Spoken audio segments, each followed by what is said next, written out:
السلام عليكم ورحمة الله وبركاته في جوتي كويزين. اللهم صل وسلم وبارك على سيدنا ونبينا ومحمد عليه أفضل صلوات الله وسلامه. اليوم في جوتي كويزين مرحبا بكل المشتركين. اليوم جبنا لكم في جوتي كويزين المبرجة أو البراج أو مبسس بالتمر.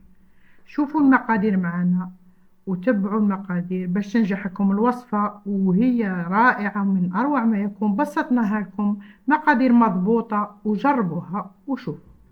عندنا هنايا في قصعة، تحكموا قصعة تحطوا فيها السميد متوسط، وعندنا كيلة خشنة، نص كيلة خشنة، عندنا 3 كيلات هي في المجموع، ونص كيلة نتاع فرينة، يعني نص كيلة نتاع خشن وزوج كيلات رطبين يعني متوسط. تحطوهم كيما هكذا وديروا نص كيلة نتاع فرينة معاها باش يجيكم هشيش ويجيكم طري، والسوائل تتمصها الفرينة باش يخرج لكم من أروع ما يكون. تحطوا كل شيء هنايا في قصعة وتكونوا موجدين مذوبين الزبدة أو السمن والزبدة. احنا خلطنا الزيت والزبدة، ذوبناهم وخلطناهم. عندنا كيلة ودرنا هنايا في الوسط حفرة وكبينا هذاك الليدام، وزدنا السكر يعني، واللي عنده الحسل يدير 2 معالق حسل في هذاك الزبدة اللي كانت ذابت، يعني في هذيك الغرفية. واللي ما عندهش العسل يكتفي بالسكر، يدير 2 معالق وصاي، معليش تخرج لك نفس النتيجة هي. ديري شوية ملح حسب الذوق، يعني احنا درنا معلقة صغيرة، ولكن انتوما تقدروا ديروا اكثر شوية، اللي يبغيها شوية مالحة مليحة. وهنايا ديروا 2 معالق نتاع السكر، قلنا لكم او الحسل، وتكونوا موجين الزبدة مذوبينها يعني، وتخلطوا كل شيء المجموع وتبسوه مليح مليح مليح حتى تحصلوا على واحد الكرة هكذا. تكبوا هذا السمن، الزبدة أو السمن، وتبسوا مليح ما بين يديكم. تحكوا هذاك السميد حتى اللي يتجانس مع بعضه بعض ويشرب هذاك الليدام مليح مليح. وتخلطوه مليح. ومن جهة ثانية تكونوا موجدين كيلة نتاع الحليب مخلطة بالمزهر، اللي يحب المزهر باش نرونوا. عندنا كيلة وحدة ثاني نتاع يعني كاين اللي يبغي الماء، ولكن انا ننصحكم بالحليب احسن، يجيكم طري ويجيكم حمر يعني حميمر مليح وكل شيء. ومن جهة ثانية باش نديروا التمر نفوروه نعكروه يعني نديروه يتبخر. شوفوا هنا كيفاش رانا نبسوه فيه، نبسوه مليح مليح باش يدخل في بعضه بعض.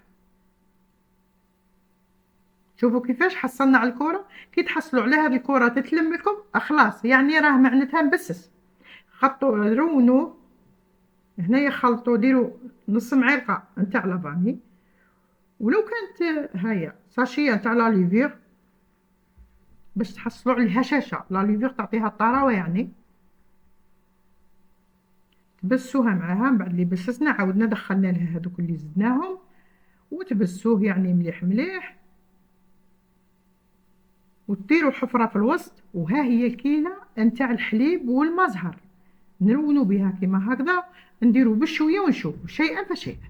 يعني بلاتي عليكم هكذا، وتخلطوا مليح حتى اللي تحصلوا على عجينة بين يديكم. ماذا بكم ما تعجنوش، غير طموه يعني كي شغل تلموه فقط باش يخرج لكم رطب وزين.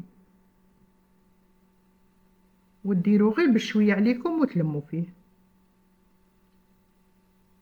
هكذا حتى اللي تتلم لكم العجينه. تغطوها وتخلوها شويه تشرب هذاك السوائل، ما ديروهاش كامل في خطره، خلوا شويه خاطر تشرب هذوك السوائل يعني يكون خاصها هي في المجموع عندها كيله واحده نتاع سوائل هكذا. ترونوه يعني مليح مليح حتى اللي تحسوه راه صاي، هذاك هو تدحقه في الماء.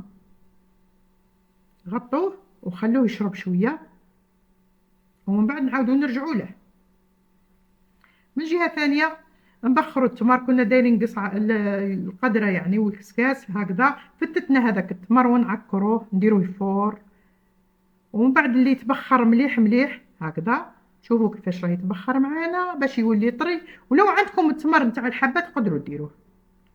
ونعكروه هنايا، نديروا 2 معالق نتاع مارغرين يكونوا دايبين، وديروا ترشوا رشة تاع مزهر، وديروا شويه لاباني للنكهه فقط، وتعجنوه كامل والقرفه، وشويه تاع كبابه اللي يحبها، واللي ما يحبهاش يقدر يستغنى عليها. وتخلطوا كل شيء مع بعض. هذا لاباني.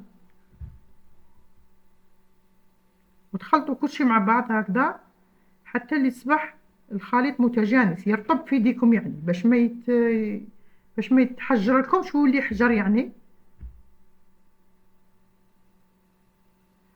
وتخلطوه وتخلوه يبرد، راه سخون هنايا. حاولت باش نعجنه مليح ولكن كان سخون بزاف هكذا. ها هو حصلنا على هذا العجين.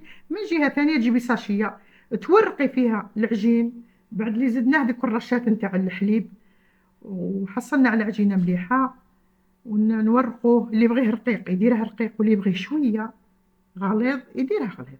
احنا نحبوه كيما هكذا، وانتم لكم الاختيار. وديري التمر ثاني تورقيه فوق حاجه يعني فوق ساشيه، وديريه فوق خوه. ومن جهه ثانيه تزيدي ثانيك العجينه الثالثه وديريها فوقهم، وتسقميه كيما هكذا، وتحاولي باش ترطبيه من الفوق بيدك.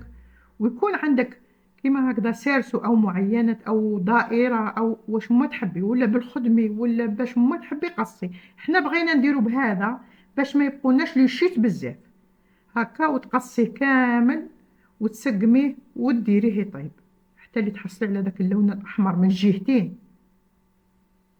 يعني جا من اروع ما يكون. دوك تشوفوه معنا كيفاش خرج.